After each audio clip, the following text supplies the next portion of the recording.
And that is the motto that I even use in life today. It's show me who your 5 people are. Who are the 5 people that are sharpening you, who are pouring into you, who are you pouring into? Because that will blaze the trail for you long term, because they are the people who hold you accountable every step of the way. And I had that in college, and like we're still there, 5 of us. There are 3 physicians, 1 lawyer, and one of my friends who works in the government.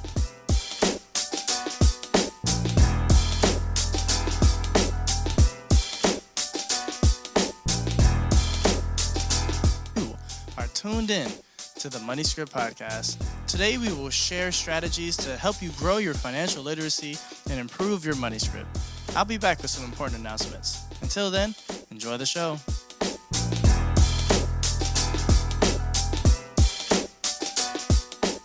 Welcome back to the Money Script podcast. It's your host, Johan Say. Yeah, I used all 3 syllables this time. And it's so happy to be with you here today. Already cracking up. We're going to have a good time today.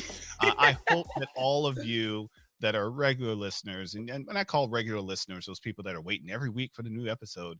So for those of you that are right on time, then you know we are just getting into the middle of probably February by the time you're hearing this. Hopefully we all got through the winter storm. It is cold in a lot of places right now. I just got a message from my insurance agent, and he said, I'm supposed to go wrap my faucets with towels and bring my hoses inside and cover up my bushes and check all my smoke detectors. He gave me a long list of things to do. And of course, Alicia said, did you get the list? I'm like, yes, I got the list. So I guess I'll be busy after this podcast getting ready for this winter storm. So for those of you that are here with us on YouTube, shout out to all of our new YouTube subscribers. There were like 40 something new YouTube subscribers last month. Shout out to all of you. Hey, good to see you. Glad you could join us. And those of you that are listening, you have heard a little giggling. That is not just somebody in the background. That is our esteemed guests today. We have Dr. Nkem. I'm going to do this. You ready? Dr. Nkem Ezeamama. That was good. That was really good. All right. See, people, we are from a culture of names with lots of letters that people have to practice to be able to say. Yes. And I appreciate it. Like, I really appreciate you trying and getting it. Thank you. I practiced a little bit, y'all. I had to practice. I write it down phonetically. Like I write down how I think it's supposed to sound. Anywho, as I was saying, so happy to be with each and every one of you today. We have a very exciting show lined up for you today. You heard me probably say doctor. So for all of my residents and medical students out there, yes, I have one of your own. And we are going to be talking about her journey through medicine and how that transitioned, or I guess was an additional component of her journey in real estate investing. So I'm very excited to hear about her story. Before we dig in, as with all of our episodes, I do want to make sure that you can walk away with some financial literacy. Again, the purpose of this show, if this is your first time listening, is for you to get a dose of financial literacy. This is your freemium content that you get to receive from a financial advisor. I am a financial advisor by trade. I work with clients to help them make better decisions with their money, aligning their values with their financial goals and their financial behaviors. And I know that there's a lot of Americans out there, or wherever you are, all over the world, because money works the same just about everywhere. It has little nuances, but it all works the same. We have to work for it and get it, and then we have to make sure we don't spend more than what we have, so we have some left over for a later time. But I know that in our education systems, there's not a lot of tools that teach us how to manage the money that we have. And so we're left trying to pick up the pieces sometimes from making lots of mistakes. So if this podcast can help you make maybe one less mistake, can encourage you to go out and get some help, whether it's from a licensed attorney, from a CPA, or from a financial advisor, so that you can find out what your options are and make better financial decisions, then this podcast is a success. So again, for a lot of our regular listeners that are, waiting each week for the new episode, as I said, it's probably around about mid-February. So you are rapidly approaching tax time. I know on our previous episode, we talked about the using Roth IRAs and using the method known as the backdoor Roth IRA, as I say with air quotes. And I wanted to make sure that everyone is aware when it comes to taxes, that there are different methods that you have, especially if you are a individual with a very simple tax situation. There are methods where you can file your taxes for free. Okay. One of the first places you can go is right to the IRS website, irs.gov. And matter of fact, I think everyone should go to irs.gov, sign up to get your ID.me. That's where the government will know who you are. And don't sit there thinking, oh, I don't want the government to know who I am. If you have a driver's license, they know who They you do. are. That's a government. Okay. But I encourage you to get your ID.me login credentials so that you can log into the IRS website and you can see past tax return history. If you owe anything, any communications that are coming from them, don't just rely on the person that's doing your taxes. Your taxes are your responsibility. I'm going to say that again. Your taxes are your responsibility. If you don't believe me, look at the mess that our ex-president is going through. Okay. His tax person was like, yeah, we lied. And he's serving time for it. Okay. And then guess what? Now the states are coming after the ex president because ultimately his tax returns for his business are his responsibility. Now, the guy that lied, that's the whole perjury and some other stuff, but even his CPA went to jail. Okay. If they'll put his CPA in jail, and I'm just going to say this, I'm just saying it. I'm just saying it. If they will put a rich white man's CPA in jail, I'm just gonna stop there. Okay. I just need y'all to understand it's your responsibility. So I encourage you, set up your irs.gov, and on the website there are resources for free filing. There's lots of Q&As that you can do on there where you can get answers to some of your questions. Outside of going directly to irs.gov and using their free file software, most libraries, I know I'm talking about an ancient term, but most libraries have a free filing service if you're under a certain income. Okay. Don't walk in there with $200,000 worth of income and look for the free service. Probably not going to happen. But if you are the medical student that just had the summer job and you made let's say made $20,000, $30,000, $40,000, lots of libraries will have that service for you. And then finally, there are the known partners that are out there that provide taxes, that allow you to do taxes online. Probably the biggest one that most people know is TurboTax.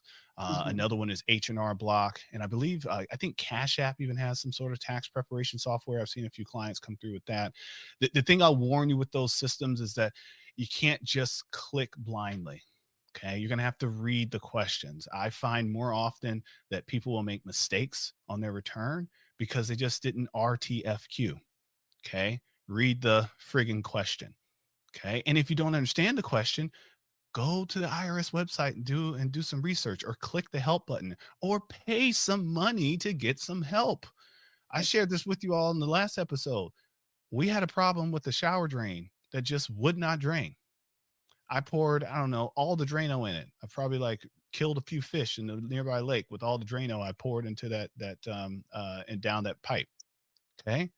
Now, could I go and get my tools and get a snake and all the other stuff and probably try to figure out how to clear the drain pipe?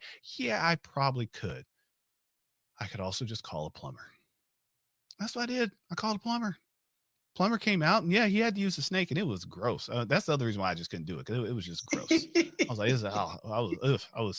that is the one thing, people have those things that you just can't look at. For me, it's whatever comes out of that drain. I just get, I'm thinking about it right now. Okay. And guess what? The plumber was like, I'll just charge you $25. I was like, man, I got that in my pocket. Here you go. But I was happy to get it done. And he was willing to take care of it for me. And you know what? He could have told me it was $150. I would have still given it to him. Yeah. Why? Because I don't want to do it. It's beyond my scope of expertise. And I grew up with a father that was a general contractor. So believe me, there's lots of things around my house that I know how to do. Actually, that gets me in trouble because my wife's always like, don't you know how to do that? Like, I mean, yeah, but I don't want to. I don't want to do it. I'd rather pay someone else to do it. So moral of the story is, set up your account on irs.gov. It's the best place to get information so that, and then you can even see letters before they show up at your house. So you're not like, oh gosh, I got a letter from IRS. I already logged in. I saw that. I knew that was coming.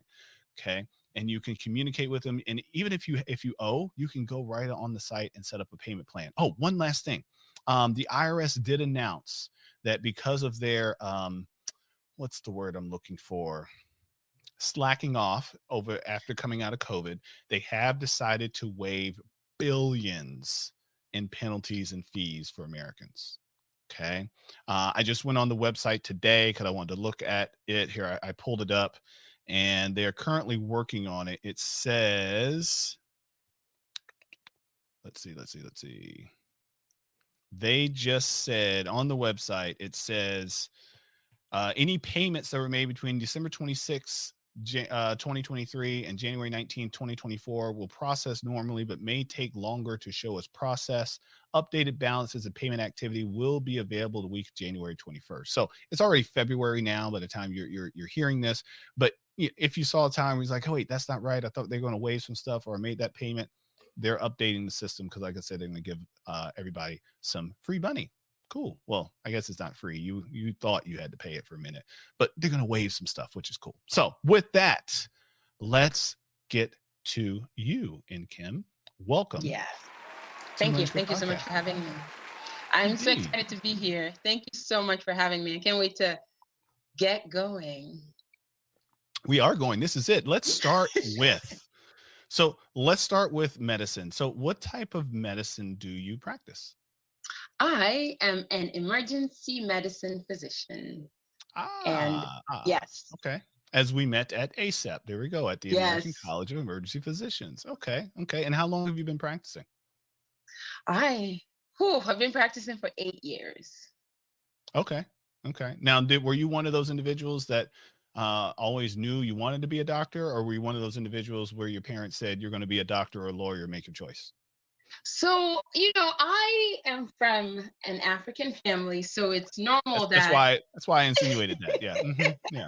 It's normal that, we're lawyer, physician, accountant, engineer. But that one too, yes. Yes, that is the top three. But I don't know, I felt from a young age, I loved school. I loved science. I loved math. And so I knew that would be the path that I was on. And they encouraged me. But, I was thinking about this recently because on another note, I'm starting to write a book. And I was just thinking about kind of background story, really what got me into it, really getting into the flow. And it wasn't one thing. It was just from a young age, I said, I'm going to be a doctor.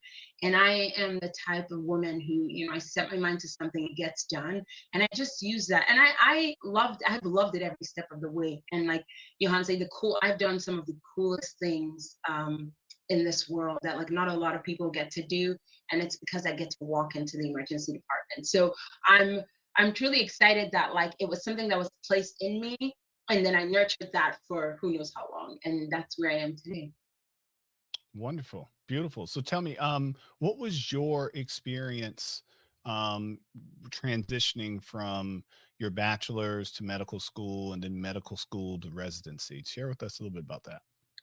So I will say this: a lot of that season was a blur. And that is because I was a microbiome major and I just studied.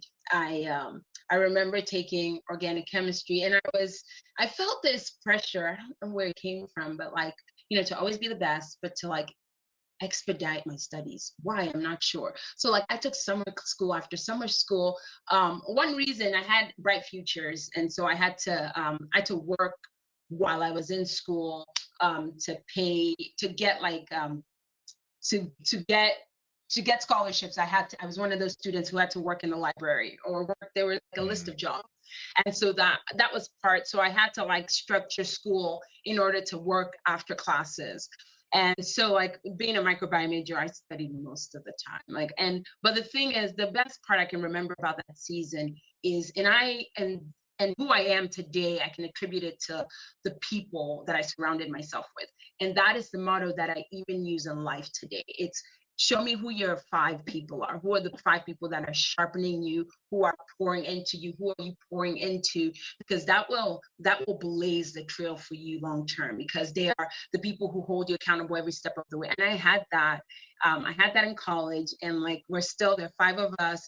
There are 3 physicians, 1 lawyer, and one of my friends who works in government. So like it's just really cool to see, like, from that young age, that we had people who are like, we are on this mission, on this vision together, and let's get there by any means necessary. And so that was undergrad. I went straight through. I'll tell you the story. When I was applying to med school, I was, after I'd gotten into a bunch of schools, a lot of the schools I went to their private schools are very expensive. And as you know, like, when you go to med school, you're like, I'm walking in there, I know I'm going to take loans. My parents couldn't support me. And so I did something brave, and I called every single school that I had gotten into, and I said, I'm very excited. I want to be here, but I need help. And I said, I'll take out a certain amount of loan, but do you have any endowments, scholarships, anything that could help me? Because I'm like, I'm coming here. I definitely said that to multiple schools. But let's pause on that for a second. So, because that is, I never have heard anyone say that. That is an interesting strategy. So when you say you called us, who did you call? I mean, you just called registrar, you called admissions? I looked for the administrative assistant. And then, so I just called, like, to the medical school, like to the provost. And I just said, I just got accepted. What financial aid opportunities do you have for me? And one of the schools, the school that I went to, George Washington University, they had a list that I could apply to. And I just applied to everything. I was like, okay, Yes. All these are available. I'm gonna, because I was walking into, like, each year a $60,000 fee, to, like, for medical school, plus living, plus expenses. And that was gonna add up if I didn't do something about it. I knew I'd still take on a chunk of loan, but I was like, how can we decrease this? And so, like, I'm such a big advocate, because sometimes we don't know all the opportunities that are available to us if we don't search for it ourselves, or if we're not told. So I just looked, I asked, and it was the best thing I did. Like, I got some scholarship, not all, not even close, but at least I can say that, like, it was easy. It was a little bit easier for me. And so I moved to DC, which is awesome. And I just focused on school. I wasn't that medical student that knew what I wanted to do. I knew that I wanted to use my hands. And so when I got to my 3rd year, I was in it. So I went through surgery, I went through OB, I went through things that I felt like I could use my hands. And when I got to the ER, if you've ever been to the ER, I'm sorry, because it's probably not the best of times for you. But for me, it was almost like I was gliding. You never knew what to expect. And there was some fun and some excitement in that for me. Like, one day I got to deliver a baby. Another day I got to give bad news to someone who had lost their family member. Another day I got to play, with a little kid. Another day I got to, it was just like all sorts, and some of the gory details I will leave out. But it was there that I realized that it's like I could see myself here. And I was lucky. I had a mentor, another young Black woman who was a few years ahead of me as a faculty member at school. And she just kind of held my hand, and I said, I'm really interested in emergency medicine. And so she took me from there. Every step of the way, she supported me. When I started applying for residency programs, she told me how many to apply to, where to apply to, what my interests were, what programs would really help me succeed. And that was, so I'm so grateful for her. And I'll talk a little bit about, like, mentors and the importance of it, but I can say that I'm definitely very privileged to have had that. And so it was, for me, I was fortunate in that, of course, medical school was hard, residency was hard, but with the right support, with the right people, it can make the biggest difference in the world. And so I'm super grateful for that. So yeah, so it was, when I say it was a blur, I mean long hours, study all the time, but it paved the way for me to be able to have big dreams. It paved the way for me to feel like I can stand, I can I can be an expert in a subject matter and know that I've had ample training. It comes with a level of trust that I don't take for granted, and of respect. So as hard as it is, I would, if I had some young person who's like, hey, I'm thinking about going to medical school, I will tell you the good, I'll tell you the bad, I'll tell you the ugly. But if it is something that you want to do, I will never dissuade you from doing it, because with the hard work, there's a lot, there's some ease that comes with it, and we get to really make a difference. And I didn't realize how much of a difference until COVID-19 really hit. And then I really realized that, okay, man, I'm in the front lines and we're doing You this. are. And so like Mhm. it made it very different. Like one day I was like, wait, what should I sign up for? And but it was just in that season, there was a level of humility, of gratitude, of fear, of like a ton of fear, because I'm like, well, will I even make it till tomorrow? And so it's really cool to see all of that packaged into who I am, my dreams, my hopes, where I'm going. And that was like a lot of the fuel as to who I am today. So a little bit And you about, were only practicing a few years when COVID happened. So yeah, it yes, I was. was fourth year in. So it was very brand new. Like I was still paying off student loans. I was just still getting my, still like foundation was like finally getting firm. So I was not at year 5. And so it was, yeah, it was very interesting, but like you got thrown into the wolves, and you had to survive, and because your patients desperately needed you. So Yeah. And it was amazing because it just happened all of a sudden. It was just like sudden. it was one day. It was like because I remember talking to some of my other physician clients and friends about COVID. And actually, we had one of an ER doc on shortly. I think we had her in May of 2020. So shortly Yeah. after COVID had So it's started, we had a very, lot of yeah, questions yeah. for her. But it was I remember in February, I started to hear the rumblings of, man, the hospital's getting full. Everybody's coming in sick, some upper respiratory disease. We don't know what it is. And then the rumor mill was going, Like, it's a terrorist attack and then the whole China thing was coming out too. Oh, this is China. yes. And then because I've shared the story on air before, but I was in Las Vegas at the MGM Hotel with some friends, going back to 5 people. We'll talk about that in a second. But I was there in the hotel, and the MGM that weekend was celebrating Chinese New Year. And so Oh, our hotel is full of Chinese individuals. And they had just announced, I think it was on that Saturday or Friday, they just announced that the Wuhan airport was closed. So, and they weren't letting anybody out and nobody in. And so we had this large congregation of people in the lobby at the MGM trying to make new arrangements. And I remember, we could do TV screens were on and we're just like, oh, Wuhan closed the airport. Okay, well, I don't know where people are going, but you're not going home. And I remember we were kind of laughing about it, like, man, they're gonna be in but Vegas all week. I hope they.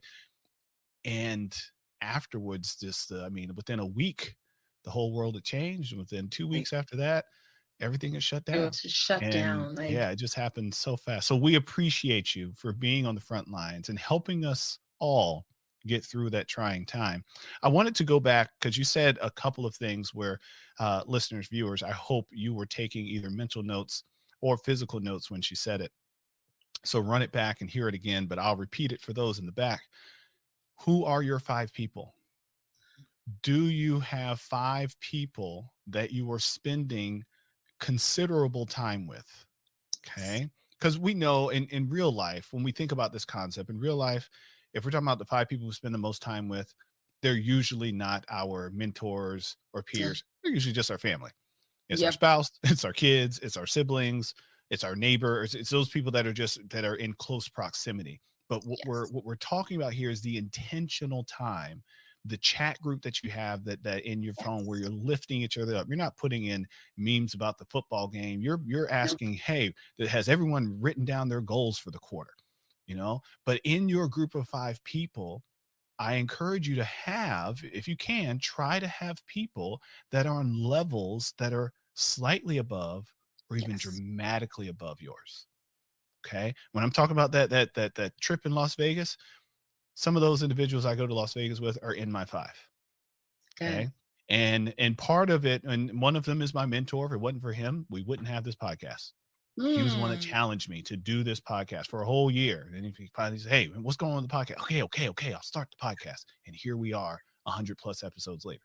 Okay. It's amazing. But there's a saying that goes, if you want to be, I mean, I'm paraphrase here. Actually, I'm kind of making my own actually, but I'm going to change it right now. There's a saying that I say, um, if you want to have a 6-figure net worth, add someone to your group that has a 7-figure net worth. Agreed. If you want to have a 7-figure net worth, add some people to your group that have an 8-figure net worth, and so forth and so on. Okay. You will get there faster, even if it's just through osmosis, even if it's just through being at the right place at the right time, or it's from being, because they may introduce you to the people you need to know. Because especially if they know your goals, like, oh, and if they know that they are your mentor, they are in your 5. Because I tell them, hey, y'all are my 5.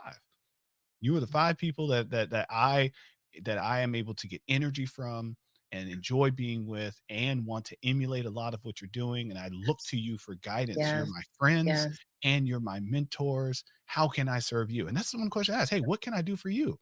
Yep. And a lot of times, whatever it is they need me to do finds a way to make me some money. I'm like, oh, that's what you needed? They're like, yeah, I need you to help my friend.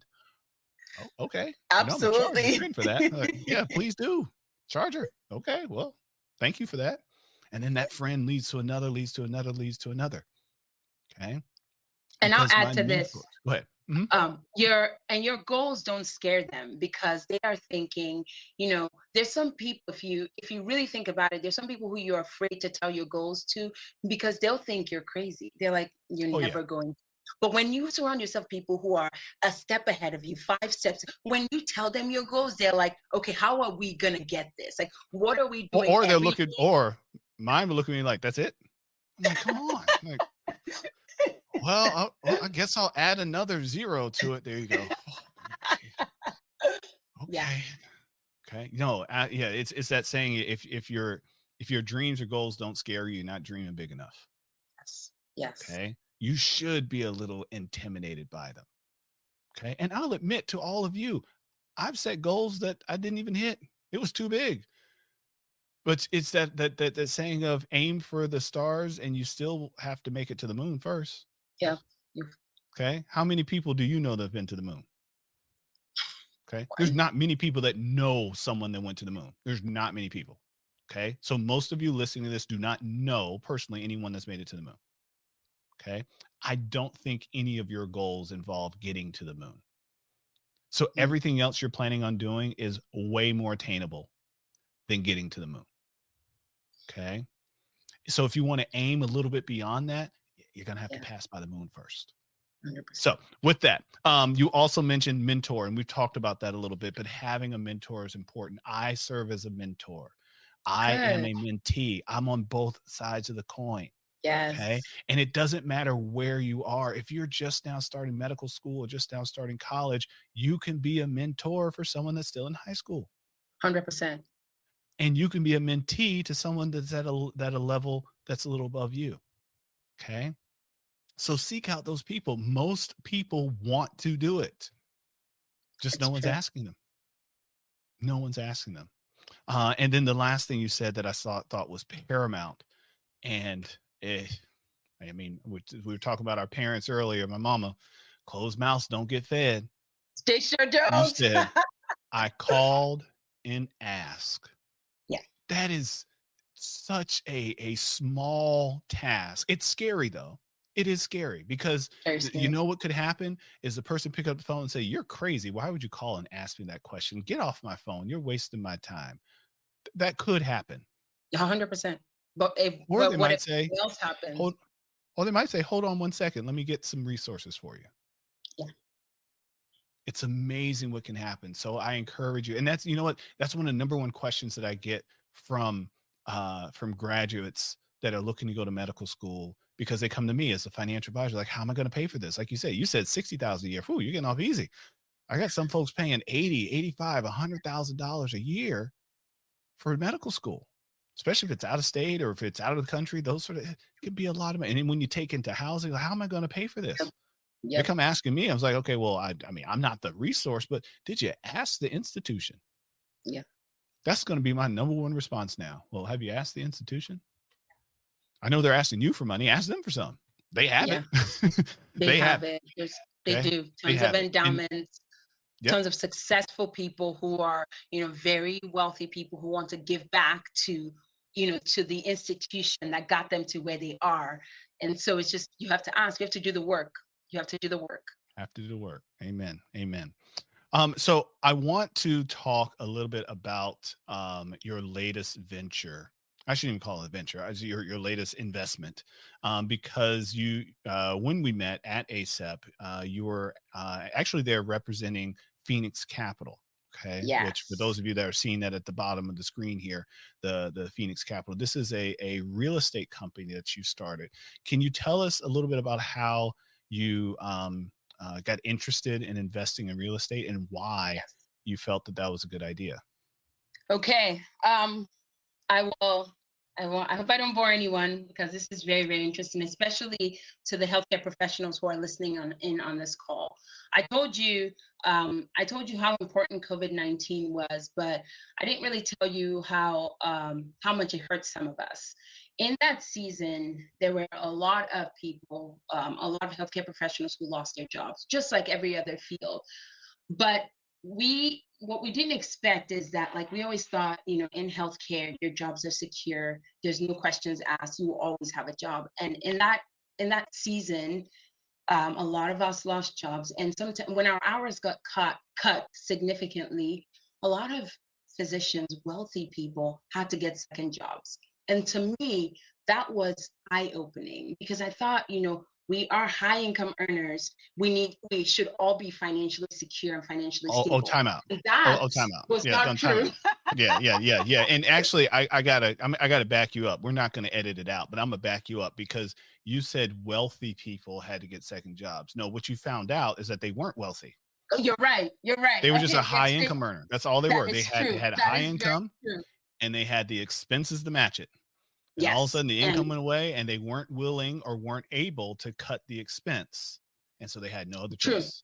They're Because like, nah, with I'm lifestyle keeping the creep. Range Rover. I'm not turning the Range Rover in. Oh, well, wait, I got to make this payment. Yep. Yep. It's true, very, Mhm. very true. And like what you're talking about is lifestyle creep. And that's where, like, as you make more, you start living a little bit. And there's nothing wrong with enjoying the toil of your labor. There's nothing wrong with that. But then at some point you really can't keep up. And I found that that was what was happening. And so it was in that instance that I really felt in my heart that I needed to take care of my financial well-being. I needed to figure out what it meant to not only rely on one income, but to really learn to diversify. And I was fortunate, I grew up with parents. It's funny. I grew up with parents who did not finish elementary school, but they understood the importance of education. And so they were very hard. My dad is a serial entrepreneur. He worked really Wow. hard and he instilled that, in us. My mom is also an entrepreneur. She's a small business owner, and they're both in Nigeria. So that was what was instilled in me, even in this medical route that I was on. And so I started thinking, what does it mean to really grow wealth? What does it mean? And to not be afraid to think that, to not be afraid that, yes, I'm a physician, but like, how else can I really build stability for myself, for my future, for my family, for my friends, for my colleagues? And so I started looking into investing. I started with stocks, insurance, and I also got into real estate. So I'm not, of course I champion real estate, but I invest in a lot of different vehicles because I think it's very important. And so I started thinking, what are other alternative assets that I can use to grow wealth? And I remember reading this saying. Andrew Carnegie said that 90% of millionaires made their wealth through real estate. And so I started off small. I started off as a passive investor. I took some money and I said, I could leave it in my savings account, which was doing me nothing at 0.03%. I kid you not. Or I could try and invest in an apartment complex that would get me at least 7% a year. And that's what I was getting. And so I tested it. And it went really well, my first one. And then I realized I did another deal, and I did a third deal. And then as a passive investor, that means I just put my money and let my money work for me while I worked in the ER. And at some point, I realized that friends and family and colleagues at work started asking, hey, what are you doing? Tell us a little bit more. You've had some success in this. And I really started with education. And I said it before, there's that gap where we are high income earners, but we really don't know anything at all about really how to build wealth, how to secure our future. We go from, and there's nothing like, I believe in what Johanse does. And we go from making a lot of money and then just like saying, I don't know what to do with it. Let's hand it to someone to do everything for us. And I thought, we have to learn, like, we have to know how to steward our wealth. And that's really how, and then I realized that I wanted to bridge the gap. I started learning about it and I started teaching. I started empowering others. I'm like, hey, come to this webinar. I'm going to this conference. This is what I'm doing. And so it really just skyrocketed from there. And then I realized that like there was space for me to do this and to really bring in other healthcare professionals as a way to grow wealth. And so that's how Phoenix came about. It came from a place of just like we'd been quiet, we had not been doing the things that we needed to do, and it was time for us to like rise and soar and really take control of wealth. And so that's how it started. We bought a property and we invested in three. We bought one, and then we just continued growing from there. And it has been a very exciting journey because I've had colleagues join in on the journey with me, and they're all making money. And so it's very interesting to just see, going from like, hey, I'm getting 3 jobs to now I can practice medicine fully. I can be passionate about that, but I also know that like, okay, money is going from here and it's going from here. It's in this vehicle, it's working here. I'm doing this with this, and we'll talk. And now our conversations are different. It's a lot more fun. It's like, okay, what are we doing? What's the next investment? How can we grow? When's the next webinar? What are you teaching on? And that's how, and it started small. Sometimes when we have these big dreams in our hearts, we feel like it needs to come today or tomorrow. But what I did, and I'm so grateful for, and it was a mentor who instilled that in me, was a long-term approach where like we're building wealth for tomorrow, for like the 5 years, 10 years. And so like, if I don't see it today, it doesn't diminish the work that we're doing. And that's the thing with real estate investing. Like it's not a get rich quick scheme. So you're not going to make loads of money tomorrow, but it's a compounding. So you do a little bit now, you do a little bit now, and you're reaping the rewards. But then, in 3-5 years, that's when it's like, okay, oh, wow, I got this. Let me use it for something else. Let me grow something else. And that's the beauty of it. And so that's how it started. And I'm grateful because I'll say this, and for anyone who's listening, who's thinking about entrepreneurship, there was that mindset that I had to overcome, this identity, that my identity was rooted in medicine from a young age. I started medical school when I was 20. And so like from a young age, yeah, it was like all that was like, it's all I knew, like school's all. And so to be able to like venture into something else, to be able to realize that like, yes, my name is Nkem, I'm a physician, I'm a real estate investor, I'm a speaker, I'm gonna be an author soon. Like those things, like I was empowered to think bigger. And I think that when you're thinking about doing something else, whether you want to call it like with the gig economy that we're in, whether you want to call it a side gig or side hustle or whatever it is, sometimes we as physicians or healthcare professionals, we're so afraid because all we are and all we know, we've worked so hard for is that title. But it's not only that. And when people see what I'm doing, I'll never forget this. I'll tell you this quick story. I had a woman, an African woman, call me. And after this call, she doesn't know this, but I cried. And she called me and she said, I am so proud of what you're doing. She said, a lot of us had these dreams and we didn't go after it. So she was like, to see what you're doing. And then she said, I would love to have my daughters just talk to you. I would love for you, like, because my daughter's in early 20s and this is the time to like mold and shape them. And I was blown away. And it's not because I had amassed this great wealth or this, like this was the most uber successful thing, but it was that every day I made the decision to keep going. I made the decision that like hard was not going to stop me. Like there's on my background, one of my like in my vision board, one of the things is like I can do hard things. So it's not like I didn't expect magic one day, but I was just, I'm going to keep going. And the one thing that I thought was that another mentor told me was like, you need to tell people what you're doing. Closed mouths don't get fed. And so it's just about just sharing with the world. I'm doing this today. I have this conversation. I invested in this. I went to this webinar. I'm at ASEP. You know, there's nothing wrong with sharing with the world what you're doing, because you don't know that one person that you're going to impact, one person that you're going to touch, or that one person is going to be like, I didn't think this is possible. And now like that's like on this journey to greatness. So that's how it started. It started as a need. It started as a desperate need where, you know, this was not going to be my story. I wasn't going to work from paycheck to paycheck. You know, I was going to learn really how to build wealth. And then I was going to bring people alongside. Like, you know, like my siblings are like excited. Like my younger sister called me. She goes, I am going to invest in your next deal. And that like blew my mind. But she's working hard now. She's like, I'm saving, you know, so it started with that. And like my colleagues at work, like I'll be at work and they'll be like, hey, this property, what do you think about it? Or can you add me to your list? Like, I want to know. And so that's where it's like, I got proof of concept, and now I'm sharing it with the world, and to see, you know, and some people are not ready. You'll learn that there'll be a lot of no's along the way, but that's okay. There's You gonna be just might, more. There's gonna be more no's than okay, yeses. That's just the man, way it it's works. true. More people. There are gonna be more people that can tell you it's not gonna work. It can't work. They don't want to do it. You're crazy. All the Yes, yes. yes. I heard it all too. I remember people trying to talk me out of doing a podcast. For what? You're not going to make any money. You're going to be spending all that time. Here I am. So Here you you talked are. a lot about your past, and one of the things that we ask all of our guests, and because you were talking about your upbringing, you're talking about your parents being entrepreneurs in Nigeria. So I'm really curious. I'm sure all of our listeners are curious too. Like, oh, I wonder what her money story is. So with that, what is your first memory of money? Okay. I have a question. Is it like I'm a kid, 5 years old, and someone hands me a dollar bill, or was it when money became significant?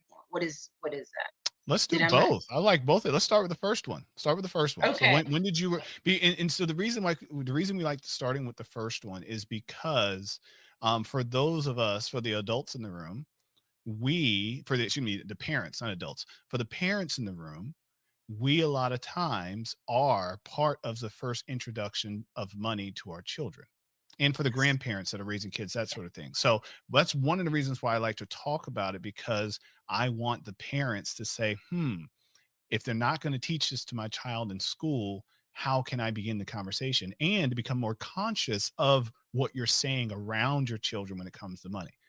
You know, a lot of us were victims of money doesn't grow on trees, or money isn't everything, or money is the root of all evil. No, money's just a tool. You can do evil things with it, but it's just a tool. Yep. Okay. Yep. So Oh, let's start with your first memory of money, and then you can share a bit about when it okay. became significant. So for me, if I remember, so I come from a big family. I'm one out of 7 children, and I'm on the bottom side of the seven, number 5, and when during like Christmas season, you know, my parents would give us a little bit of money. It would start from the top, and the older you are, the more money you got, and the younger you are, it's just, it comes with age, because at some point I'll get to that age and the same thing will happen. At least that's how I was raised. And so, you know, my older sister would get a lot, and then my brother would get a little bit, the next brother, and it get to me, and I won't get a lot. And so the last 3 kids, and this was on me, but the last 3 of us, we would combine our money together. And so that like whatever we did, we were like 3 of us together was still like, it wasn't as much as the other ones, but like we could do so much more together as like 3 of us. So we would always like come together, like, okay, what do you really Hey, want? Kim, Like, hold on. Stop. Wait, do you realize that you're still doing that today? Yeah. That's like talk about a callback. What? Yeah. So that's what we Again, do. people, this is why I want you to be in touch with your first memories of money, because there is a chance that those first memories are still influencing you today. she talked about how she's pooling assets from coworkers, from family, from friends, so they can do more as they come together in Yes. her real estate business 30 some odd years later. Yeah. Okay. Yeah. Wow. That's beautiful. That might be one of the best money stories I've heard. That was good. That was good. So, That one's going to be yeah. on repeat on Instagram for a little while. Wow. Okay, so when did money become significant? Okay. So, man, I'm so grateful. I don't take for granted my upbringing. Between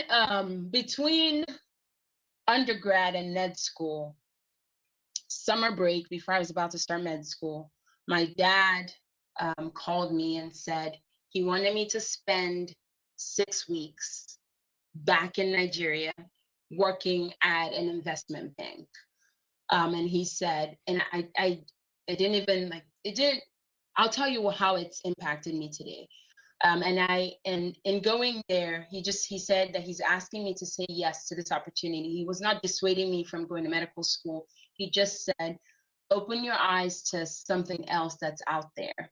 And I told you with this, like we started off with like no money, and as my dad was a serial entrepreneur, with everything that comes with risk, you make a lot, you lose a lot. So I've known times of really good, I've known really times of like really great, like great at home, and I've known times of like a ton of lack. And When we up, so, we up. and in When we this down, season, we down.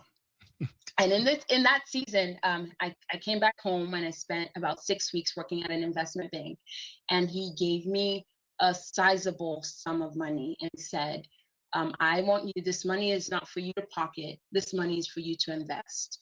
And it's to invest in the country in whatever way you want. So in that, and that was like part of coming back home. And he wasn't bribing me. He was just like, it's an opportunity. You're starting med school, come do something different.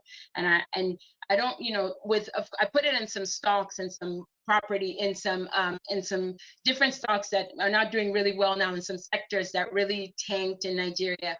But what it taught me there, which is even more valuable now, is that it didn't matter the path that I was on, like it was still, money was still significant. And it's not like, the love of money, the root of money, the root of all evil. It's not about that, but it was just like, I want you to understand how this can play a part in your future. And it so happens that now I'm in real estate investing, but I fully did not comprehend why he made me do it. And he didn't make me, he asked me. And it was a fantastic opportunity. And I don't remember, I still get dividend checks from all these investments I did years and years ago, and it's really amazing. But now I get it. Now I understand why you need to learn. I understand why he wanted me to pause in that instance and learn something new, something different, something that would only add to the fullness of who I am today. So I'm so grateful for that. And I thought, I remember when he gave me that money and I was like, I could use this for something. I could put this into medical school. I could do all this, but that was not the intention of it. It was like, I want you to fully understand how to invest. I want you to understand the power of it, and I want that to be something that you take with you moving forward. If you don't do anything with it, that's okay. And it's not like he could see the future, that he was like, I will end up, becoming an entrepreneur and investing. But I just think it's really amazing. And that was the first time. And I really revisited that memory just in recent months when I started thinking about kind of my past and, like outlining the book. And it's really amazing. So when you don't realize like how powerful your upbringing is, your childhood, the people that really impact you, some for good, some for bad. But so to be able to like really understand that, appreciate that, and use that moving forward, you can use it, you can always use anything for your good. It's just really how you look at things. And it's really the mindset that you use in everything you do. So I'm grateful for that. And yeah, if you had asked me a few months, I would have forgotten about, but that the memory, just thinking through, looking at pictures of like wearing a suit and going to work at a bank, and it's really, really neat. So I think that was it. Beautiful, beautiful, beautiful. So I am imagining your book starting with when I was young in Nigeria and it was the holidays or birthday and they were giving out money, I would get the least amount, me and my two younger siblings. But we were smart. We would pool our resources together. It's a great start because I know where you are now. I'm sure you got some other good stories in there too, but I think that's a good one. Well, listen, Nkem, I really appreciate you. We all appreciate you spending some time with us here on the Money Script podcast. What is your website if individuals want to learn more about your real estate company? It is www.phcinvest.com, one word.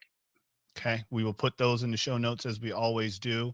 And again, reminding everyone, set up a profile for yourself on irs.gov so you can keep up with your taxes. You got a profile at American Express. You got a profile at Bank of America, Wells Fargo.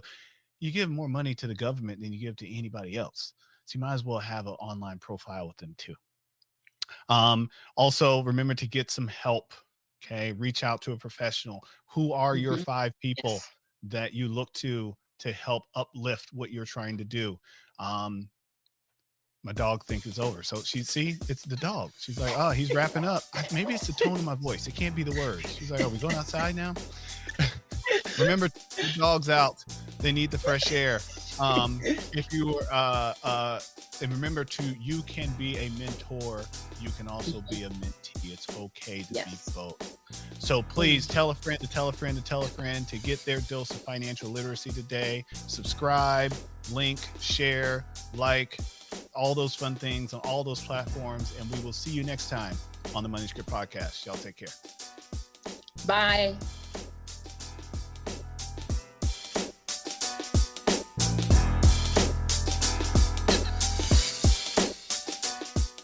I'm back. Wasn't that a great show? I hope you learned something. I know I did.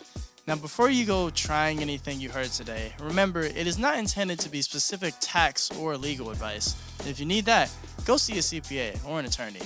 If you would like any complimentary consultation with a knowledgeable advisor, visit moneyscript.com and schedule a 15-minute consultation. What, Johan's to come speak at your next event? Go to the Money Script website for that too. Of course, if you're watching on YouTube, make sure to like, comment, subscribe, and click the bell for notifications. MoneyScript Wealth Management is a registered financial advisory service in multiple states. Want to learn more? Get the full disclosure on our website, moneyscript.com.